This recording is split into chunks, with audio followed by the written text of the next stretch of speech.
Once, upon a midnight dreary, while I pondered, weak and weary, over many a quaint and curious volume of forgotten lore, while I nodded, nearly napping, suddenly there came a tapping, as of someone gently rapping at my chamber door. "'Tis some visitor," I muttered, tapping at my chamber door. "Only this, and nothing more." Distinctly I remember.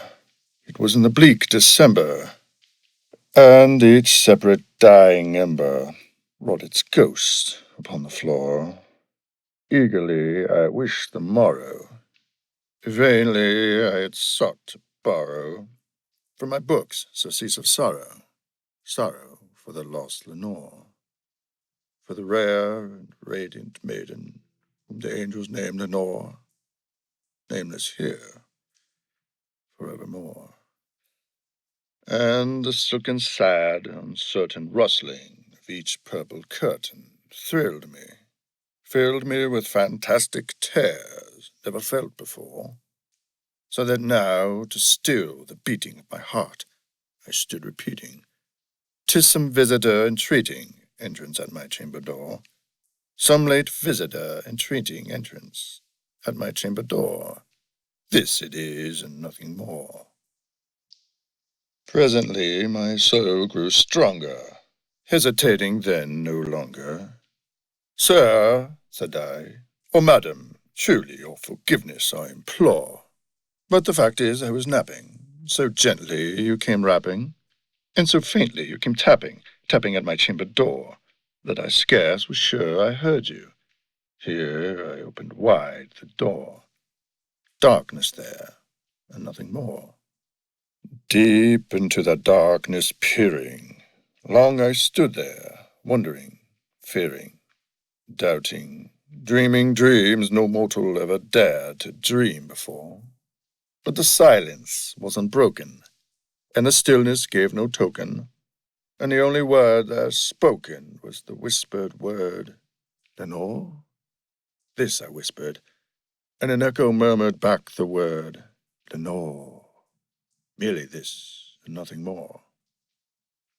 Back into the chamber turning, all my soul within me burning, soon again I heard a tapping, somewhat louder than before. "Surely," said I, "surely that is something at my window lattice. Let me see, then, where the rat is, and this mystery explore. Let my heart be still a moment, and this mystery explore. 'Tis the wind, and nothing more." Open here I flung the shutter, when, with many a flirt and flutter, in there stepped a stately raven of the saintly days of yore. Not the least obeisance made he, not a minute stopped or stayed he, but, with mien of lord or lady, perched above my chamber door, perched upon a bust of Pallas, just above my chamber door, perched and sat, and nothing more. Then this ebony bird beguiling my sad fancy into smiling, by the grave and stern decorum of the countenance it wore. "Though thy crest be shorn and shaven, thou," I said, "art sure no craven, ghastly, grim, and ancient raven, wandering from the nightly shore. Tell me what thy lordly name is on the night's Plutonian shore." Quoth the raven, "Nevermore."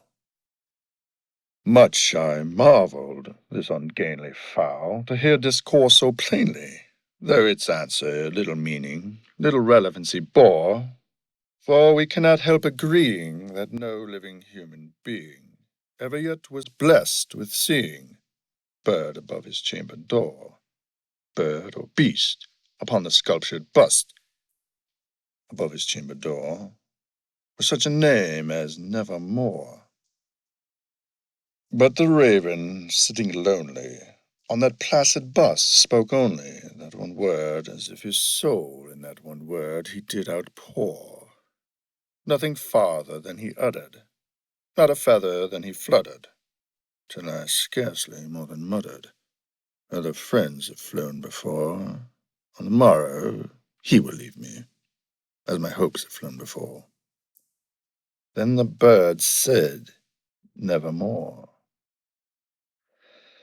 Startled at the stillness broken by a reply so aptly spoken, doubtless, said I, what it utters is its only stock and store, caught from some unhappy master, whom unmerciful disaster followed fast and followed faster, till his songs one burden bore, till the dirges of his hope that melancholy burden bore, of never, never more.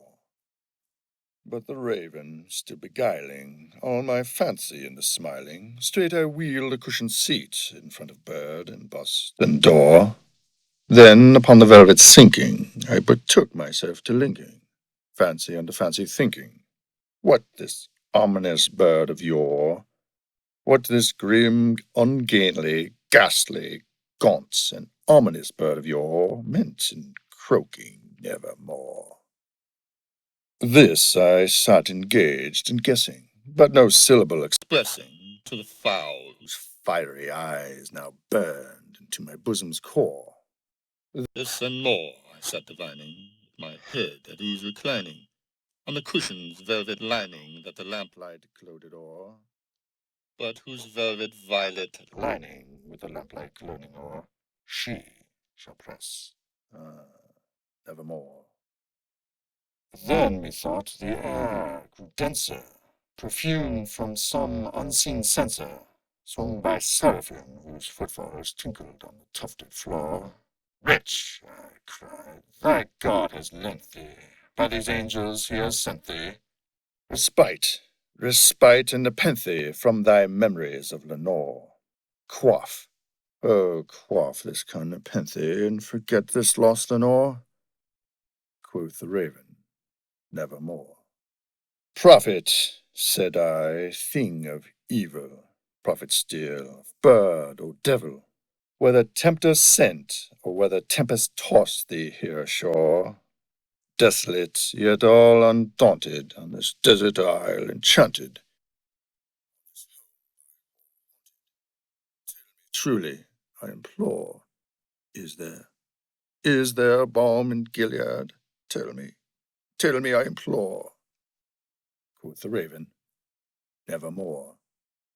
Prophet, said I, thing of evil, prophet still, if bird or devil, by that heaven that bends above us, by that God we both adore, tell this soul with sorrow laden, if, within the distant Aidenn, it shall clasp a sainted maiden, whom the angels name Lenore.